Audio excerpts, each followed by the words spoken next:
లేనోడు లేకేడుస్తుంటే ఉన్నోడు బలిచేర్చినంట. ప్రస్తుతం ఆంధ్రప్రదేశ్ ప్రభుత్వ పనితీరు ఇలాగే తయారైంది.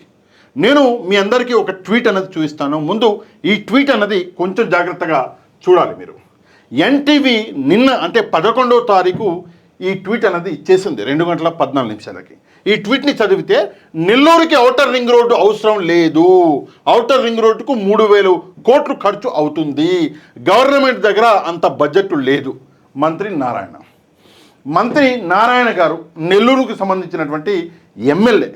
ఆయన ఏమంటాడు, నెల్లూరుకి అసలు ఔటర్ రింగ్ రోడ్ అవసరం లేదు, 3,000 కోట్ల రూపాయలు అవుతుంది, మా దగ్గర ఏడున్నాయి 3,000 కోట్ల రూపాయలు అని చెప్పేసి సొంత నియోజకవర్గానికి సంబంధించినటువంటి ఔటర్ రింగ్ రోడ్ గురించి మంత్రి నారాయణ గారు మాట్లాడినటువంటి మాటలు. దాన్ని ఎన్టీవీ ఒక ట్వీట్ అనేది చేసింది.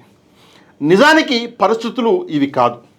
పరిస్థితులు ఏంటి అంటే, ఉన్నటువంటి డబ్బు, అప్పు తెచ్చినటువంటి డబ్బు, రాష్ట్ర ఆదాయాన్ని దుబారా ఖర్చులకి ప్రభుత్వం వేస్ట్ చేస్తున్నది. నేను ఇప్పుడు మంత్రి నారాయణ గారి ఒక వీడియో అనేది మీకు చూపిస్తాను. కొంచెం జాగ్రత్తగా ఈ వీడియో అనేది చూడాలి మీరు. ఎన్టీఆర్ స్టాచ్యూ, దాని గురించి యాక్చువల్గా ఫస్ట్ మీటింగ్ జరిగింది. దాంట్లో అధికారులు యాక్చువల్గా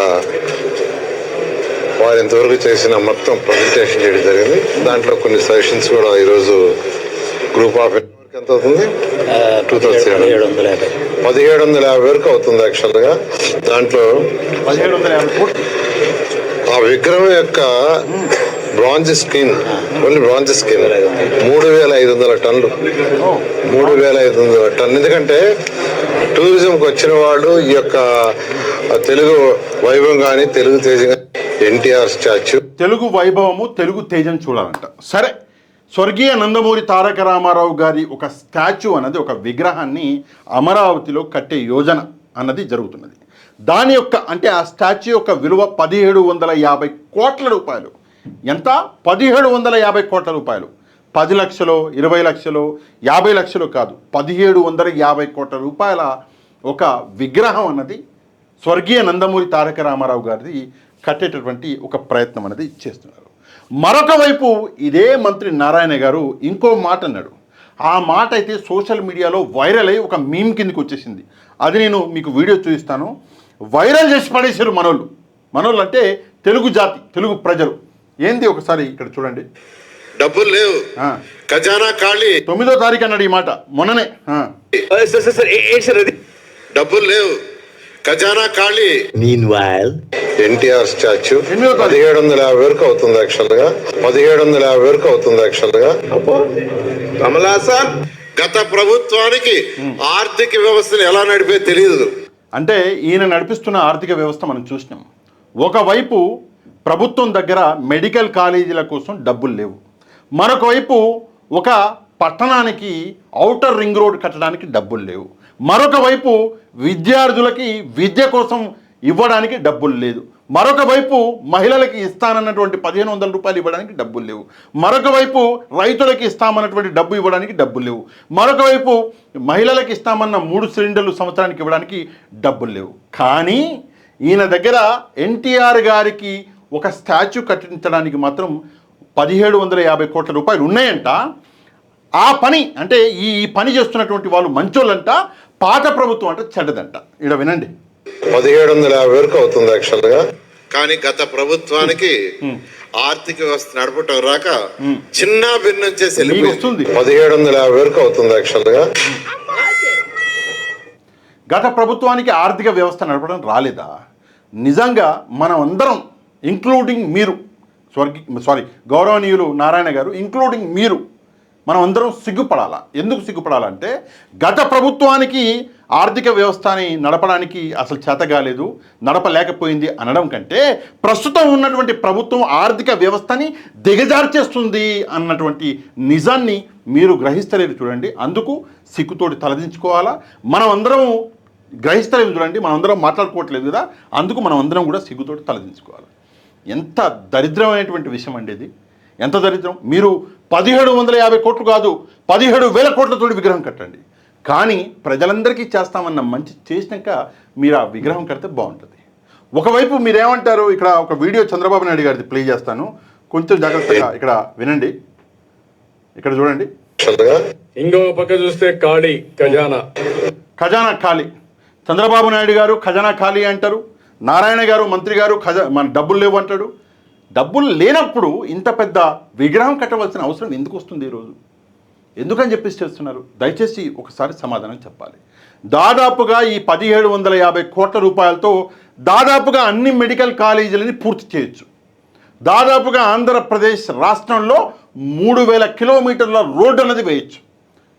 కానీ మీరు ఈ డబ్బు తీసుకెళ్ళి ఈరోజు ఒక స్టాచ్యూ కట్టడానికి మీరు వేస్ట్ చేస్తా అంటున్నారు. మీరు అడగొచ్చు, జగన్మోహన్ రెడ్డి గారి స్టాచ్యూ కట్టలేదా, జగన్మోహన్ రెడ్డి గారి స్టాచ్యూ కట్టుకోలేదా అని చెప్పేసి. నాకు తెలుసు ఇది ఎటువైపు వెళ్తుందో అని చెప్పేసి. జగన్మోహన్ రెడ్డి గారు కట్టినటువంటి స్టాచ్యూ ఎవరిది అది ఒకసారి మీరు గ్రహించాలి. ఒకటి. రెండోది, జగన్మోహన్ రెడ్డి గారు స్టాచ్యూ కట్టినప్పటికి కూడా ఆయన ప్రజలకు ఇచ్చిన మాట మొత్తం పూర్తి చేశాడు. ప్రజలకు ఇచ్చిన హామీలన్నీ పూర్తి చేశాడు. పూర్తి చేసి స్టాచ్యూ కట్టాడు. అందులోనూ 2 ఏళ్ళు కరోనా పోయింది. అయినా కూడా తాను స్టాచ్యూ కట్టాడు. తాను ప్రజలకు ఇచ్చినటువంటి మాట అన్నది పూర్తి చేశారు. డీబీటీ నాన్ డీబీటీ ద్వారానే దాదాపుగా 4.5 లక్షల కోట్ల రూపాయలు ప్రజల ఖాతాలోకి వచ్చేసాడు. మీరేం చేశారు? ఈరోజు డబ్బు వృధా. అండ్ అందులోనూ అప్పు దాదాపుగా, అంటే మన భారతదేశంలో ఏ రాష్ట్రం కూడా ఇంత అప్పు చేసి ఉండదు. 18-19 నెలల్లో అంత అప్పు మీరు చేశారు. 3,03,000 కోట్లు ఎంతో. ఒకవైపు అప్పులు చేస్తున్నారు, మరొక వైపు ప్రజలకు ఏమీ చేయట్లేదు, వృధా చేస్తున్నారు డబ్బులు. అందుకే ఈరోజు ఆంధ్రప్రదేశ్ ప్రజలు ప్రశ్నిస్తున్నారు. జగన్మోహన్ రెడ్డి గారు ఒక ట్వీట్ పెట్టారు. ఈ ట్వీట్ని ఒకసారి జాగ్రత్తగా చూడండి. ఈరోజు నేషనల్ యూత్ డే. ఈరోజు ఇక్కడ జగన్మోహన్ రెడ్డి గారు రాశారు, Swami Vivekananda believed that if the youth works with focus and goal India grows stronger. Swami Vivekananda గారి గురించి ఇక్కడ జగన్మోహన్ రెడ్డి గారు రాశారు. ఆయన ఏం నమ్మాడు అన్నటువంటి విషయాన్ని రాశారు. దాంతోపాటు on this national youth day we remember he's call అని చెప్పేసి ఇక్కడ రాశారు. దాంతోపాటు in reality the state of Andhra Pradesh youth is grim అని చెప్పేసి రాశారు. 8 quarters of the fee reimbursement pending payment అని చెప్పేసి రాశారు. 8 క్వార్టర్లకు సంబంధించినటువంటి ఫీజు రియంబర్స్మెంట్ అన్నది పెండింగ్లో ఉన్నది. ఇంతకంటే దరిద్రం ఇంకోటి ఉంటుందా? 4,900 కోట్ల రూపాయలు విద్యా దీవెన డబ్బులు రావాలా విద్యార్థులకి. 2,200 కోట్ల రూపాయల వసతి దీవెన డబ్బులు రావాలా విద్యార్థులకి. 3,000 రూపాయలు నెలకి నిరుద్యోగ వృత్తి ఇస్తామన్నారు, అది అటే పోయింది. ఇవన్నీ పెండింగ్. విద్యా వ్యవస్థలో విద్యార్థులకి 7,800 కోట్ల రూపాయలు బకాయా పడ్డ మీరు ఈరోజు 1,750 కోట్ల రూపాయలు, అంటే 1,750 కోట్ల రూపాయలు పెట్టి విగ్రహం కడతారా? ఎక్కడన్నా మనకి సిగ్గుశరం ఉండాలి కదా, ఉండాలా లేదా? కొంచెం కఠినంగా ఉన్న మాట నిజమే కదా. నేను మళ్ళీ చెప్తున్నా, 1,750 కోట్లు కాదు, 17,000 కోట్లు పెట్టి విగ్రహం కట్టండి, తప్పులే. కానీ మన దగ్గర అన్నీ సక్రమంగా ఉన్నాయి, కరెక్ట్గా చేస్తామని మొత్తం చేశాము, ఇప్పుడు విగ్రహం కట్టుకుంటున్నాము అంటే అది వేరే సంగతి. మీరు చేస్తామన్న ఒక్క మాటని పూర్తి చేయకుండా ఈరోజు విగ్రహాల మీద ఖర్చు చేస్తారా? సరే, ఇది పక్కన పెట్టేస్తే ఈరోజు ఉదయం సాక్షిలో అనుకుంటా నేను ఇక్కడ విన్నాను, నిజంగా మీకు ఎన్టీ రామారావు గారి మీద ఇంత గౌరవం ఉండి, ఎన్టీ రామారావు గారు ఇంత పెద్ద మహానుభావుడని మేము నమ్మినట్లు మీరు కూడా నమ్ముంటే ఆయనను ముఖ్యమంత్రి పదవి నుంచి ఎందుకు తొలగించారు? మీరే కదా తొలగించిన వ్యక్తి, మీరే కదా ఆయన పక్కకు నెట్టేసి ముఖ్యమంత్రి అయింది. ఆయన అంత మీ దృష్టిలో మహానుభావుడైతే, మా దృష్టిలో ఆయన మహానుభావుడే, నో డౌట్. మీ దృష్టిలో మహానుభావుడు అయితే మీరు ఎందుకు ఆయన పక్కకి నెట్టేసి మీరు ముఖ్యమంత్రి పదవిలో కూర్చున్నారు? దయచేసి సమాధానం చెప్పాలి. మీ పచ్చ మీడియా ఆ రోజు ఎన్టీఆర్ గారిని ఎంతలా అగౌరవపరిచింది. స్త్రీ లోలుడు, ఆ లోడులు, ఈ లోలుడు అని చెప్పేసి ఆయన పేర్లు పెట్టింది ఎవరు? ఈరోజు మీతో పాటు సంకలు గుద్దుకుంటున్న పచ్చ మీడియా కదా. ఆయన బూటు బొమ్మలేసి, ఆయన నగ్న బొమ్మలేసి ఎంత నీచంగా ఆయన అవమానించారు. ఈ పచ్చ మీడియా కాదా? ఆ పచ్చ మీడియా, ఆ పచ్చ అనొద్దు కానీ బ్రోకర్లు ఈరోజు మీతో పాటు కూర్చొని ఆహా ఊ అని నవ్వుతుంటే, ఎన్టీఆర్ గారిని అవమానించినటువంటి వ్యక్తులని పక్కన కూర్చోబెట్టుకుని ఈరోజు మీరు ఎన్టీఆర్ గారికి స్టాచ్యూ కడతా అంటారు. ముఖ్యమంత్రి పదవి నుంచి నీచంగా ఘోరాతి ఘోరంగా ఆయన అవమానించి పక్కకు తప్పించిన మీరు, ఆయనకి వెన్నుపోటు పొడిచిన మీరు ఈరోజు స్టాచ్యూ కడతామని చెప్పేసి మీరు నాటకాలాడు, డ్రామాలాడు. అదంతా చూసి కొంతమంది పిచ్చోళ్ళు చప్పట్లు కొట్టుడు. కేవలం ఇది కుల గజ్జి అంతే, మరొకటి లేదు.